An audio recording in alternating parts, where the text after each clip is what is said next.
Welcome back. Today, we're embarking on a really fascinating deep dive into Elizabeth von Arnim's classic, The Enchanted April. Such a delightful book. It really is.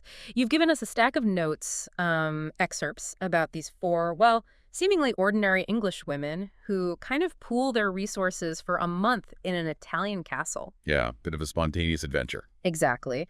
And our mission today isn't just to, recap the plot.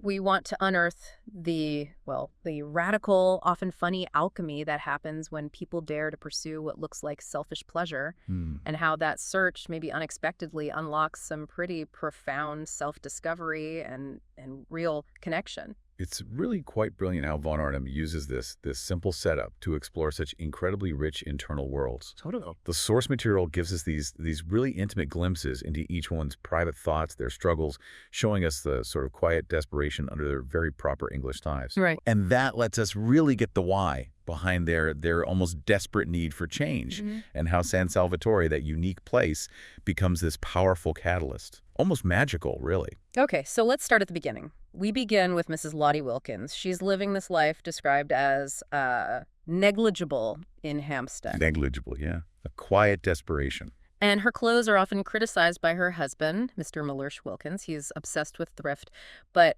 only for her wardrobe, right? Not his own food. Oh, definitely not his food. Her- Priorities. So Lottie, she has this saved money, right? 90 pounds, a little nest egg, she's been told, is for a rainy day. Exactly. 90 pounds. And we find her stuck in this dreary routine, Shaftesbury Avenue, staring out at what's called horrible sooty rain. And then this thought hits her, this really pivotal thought.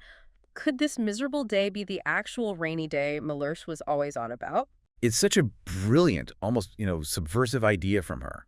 Her dissatisfaction isn't just personal. It's like this echo of a universal human need for a real break, for intervals in life, as the book puts it so well. Yeah. Her surroundings, the wet buses, the sheer drabness of London, they directly fuel her escape into this imagined, beautiful Mediterranean in April, and the wistaria and sunshine. That longing really pushes her, doesn't it, to this spontaneous, almost desperate act. She leans across this long table at her club to a complete stranger, Mrs. Arbuthnot, and asks, "Are you reading about the medieval castle and the wistaria?" She just senses something, right? Some shared unhappiness. It's a fantastic moment. It shows how that deep vulnerability can create this instant, almost primal connection. And it's exactly that shared, unspoken feeling that introduces us to Mrs. Rose Arbuthnot. Okay, tell us about her. Right, so Mrs. Arbuthnot has this grave voice, which we learn is from her constant work with the poor. Her whole life is structured around God, husband, home, duty. Very rigid. Very different from Lottie, seemingly. Very. But here's the really revealing bit. Her money comes from her husband Frederick's hugely popular books, memoirs about the mistresses of kings. Oh, wow. Okay. Yeah. And she sees this income as ancient sin, basically. Money that has to be purged through charity work. Right, purging the sin. Exactly. But then Mrs. Wilkins's pure excitement about the castle ad, it's just infectious. It pulls Mrs. Arbuthnot out of this, long emotional hibernation. And she gets her own strange longing for the medieval castle. It just shows how even someone so duty-bound can be sparked by a little bit of joy. So they have this shared longing now. But then reality hits, right? The practical stuff. Securing the castle. The money. The rent is £60 for the month, which is way more than their vague idea of 3 guineas a week. A bit of sticker shock, yeah. And then the owner, this Mr. Briggs, wants references, which makes sense, but... Yeah, potential problem. Yeah. But Mrs. Arbuthnot, despite being so austere, she handles it brilliantly. Really decisive. She just goes and pays the whole £60 in person. Charms Mr. Briggs with her sauce dark eyes and sober apparel, her grave voice, and he totally waives the references. Just assumes she must be a war widow. Okay, so problem solved. But £60 is still a lot for just 2 of them. It is. And this raises that question. Yeah. How do people this different actually team up? But Mrs. Wilkins, she's practical, maybe a little naive. She has this idea, advertised in the Times' agony column, for 2 more ladies to share the cost. The agony column, right. Ingenious, but also risky. Exactly. It's practical, but it immediately sets up potential tension, doesn't it? How are these strangers going to get along, all wanting peace and rest and joy in the same small space? It's potentially tricky. And that ad brings in the next 2 characters. First, Lady Caroline Dester. Her only goal seems to be to get away from everybody she'd ever known. Like everybody. Friends, hotels she hates. She's running away. Definitely running from something. And then you have Mrs. Lottie Fisher. She's elderly, very respectable. Her place is filled with signed photos of, like, Victorian celebrities, Carlyle, Matthew Arnold, Tennyson. Wow. Proper history there. Totally. And her goal is just to sit by yourself in the sun and remember.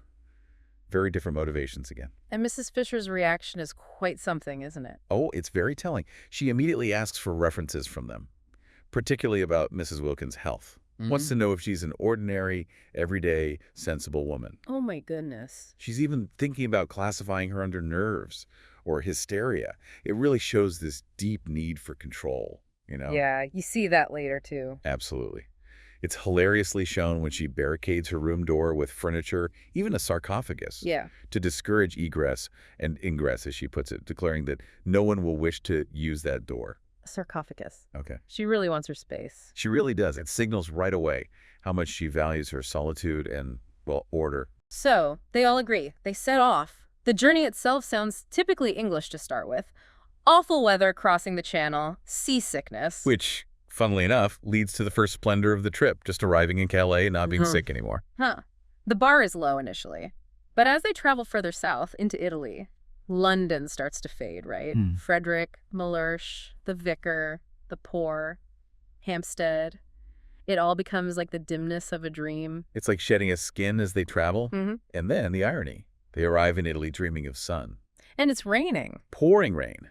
But, and this is key, von Arnim says even the rain was different. It fell properly, not like that awful English drizzle. A good sign. A subtle shift, yeah. It sets the scene for this chaotic but also kind of thrilling nighttime arrival at San Salvatore.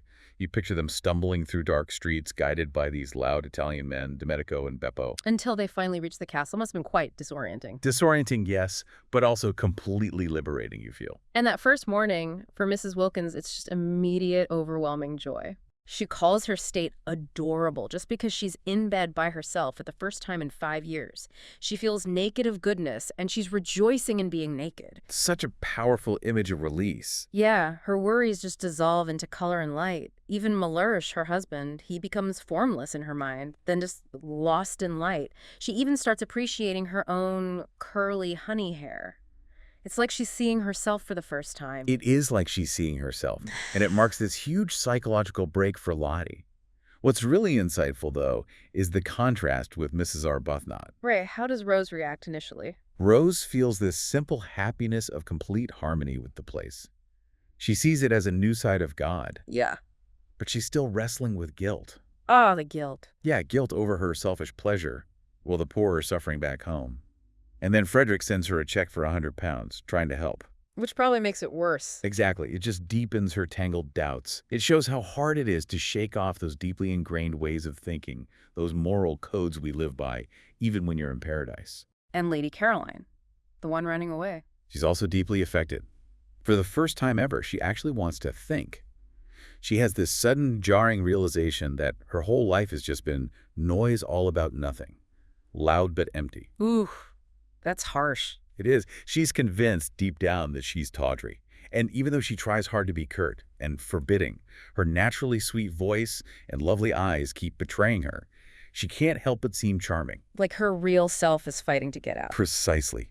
Fighting that carefully built facade. And then Mrs. Fisher, the oldest one, her reaction is quite strange, isn't it? It's fascinating and wonderfully described. She feels this growing restlessness, this curious sensation of rising sap, like she's going to burgeon. Like a plant. Exactly, this physical feeling of interchange. It seems absurd at her age, the book says, but it's undeniably real. It makes it hard for her to just sit still or even read her beloved books. So it challenges our ideas about aging, maybe. Absolutely.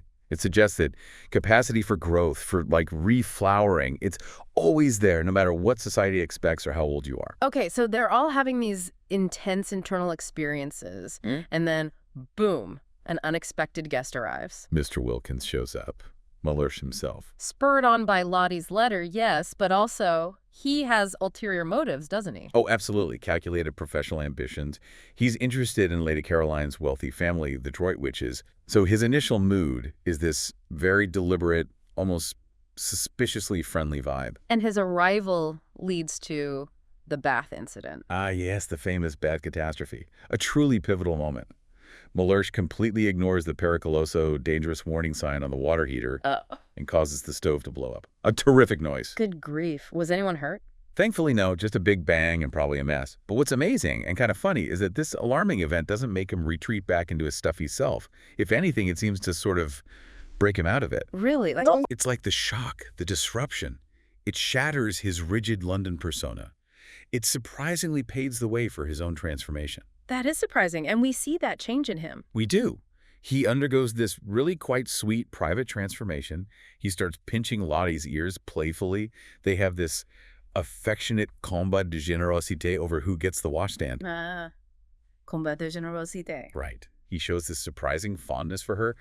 And Mrs. Wilkins, Lottie, her burning faith that San Salvatore has this purging effect, seems totally justified. Their relationship changes. It really does. They even find they prefer separate beds for, as the book hilariously puts it, successful married sleep.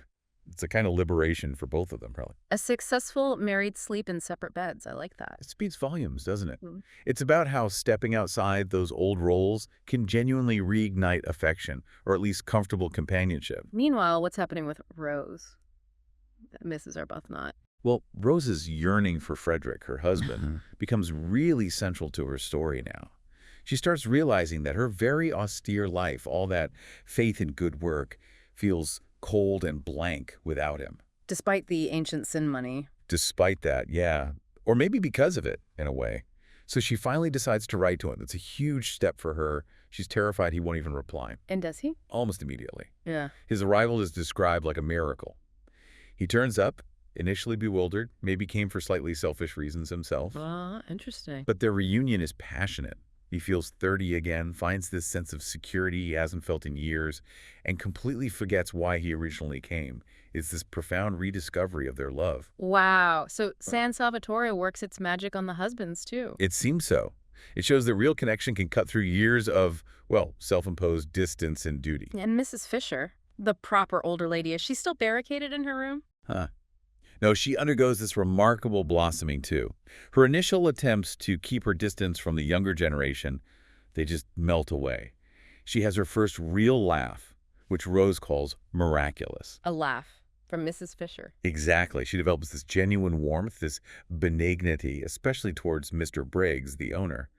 She starts calling him my dear boy. She begins to look exactly like a pleased mother. That's lovely. It is. And internally, she admits to herself, it's better to feel young somewhere rather than old everywhere. It's just an incredible shift for someone so initially reserved. So she finds connection, too, just not romantic love. Precisely. It speaks volumes about our enduring capacity for joy and connection at any age. Now, Lady Caroline's journey continues, but it's maybe a bit more of a struggle for her. Still trying to push people away. Still struggling with that, yes. She has this really stark realization about her own churlishness. She admits to herself she's been a spoilt, a sour, a suspicious, and a selfish spinster. Ouch. Brutal self-assessment. Very. And she struggles with people she sees as grabbers, like Mr. Briggs, the owner, and another guest, Ferdinand Arundel, who kind of encroach on the solitude she craves. Right. She came to be alone. Exactly. But this struggle leads to a growing sense of compunction, especially towards Mr. Briggs. She feels guilty for the pleasure she's taken from his house, his castle. So what does she do? Ultimately, she offers him her own room. She gives it up for him, acknowledging her debt, in a way. It's a really hard-won transformation for her, admitting her own pride and learning a kind of generosity. So by the end of the month, the whole group dynamic is completely different. Utterly transformed. Mr. Wilkins has shed his London skin and fits right in. Mrs. Fisher has found unexpected joy and companionship. Rose and Frederick have rekindled their love profoundly. And Lady Caroline, through all her internal battles, is starting to soften that rigid exterior. It's interesting, though, what Lottie observes at the end. Mrs. Wilkins, who started it all, despite all these wonderful changes happening around her and the positive changes in her own life, she kind of feels that love seemed to bring happiness to everybody but herself. That is an interesting note, isn't it? Even amidst her own transformation, there's still that observational, perhaps slightly melancholic streak in her. Maybe she sees the overt romance and feels her own change is different. Perhaps. So, wrapping this up, What does it all mean for us, you think, this deep dive into San Salvatore? Well, I think it really shows that true transformation, real change, it often starts when we just step outside our normal routines, when we allow ourselves to be vulnerable. Vulnerable to new experiences, new people. Exactly. Even new feelings, new sensations. It really pushes back against that idea that self-sacrifice is the only way to be good. Right. It suggests that sometimes pursuing what looks like selfish pleasure can actually be the very thing that reawakens our ability to feel joy, to love, and to genuinely connect with others. Absolutely. And it invites us maybe to ask ourselves, what parts of our own lives feel a bit like a draining London march? And what unexpected enchanted April might be waiting if we dared to look for it? Not necessarily in a castle in Italy, Haha, sadly. sadly, but maybe within ourselves. How might letting go of old expectations or allowing for new, maybe even initially uncomfortable connections, how might that really shift our perspective? That's a great question to leave people with. We'd love to hear your thoughts on all this. Until our next deep dive, keep exploring, keep questioning. And keep an open heart.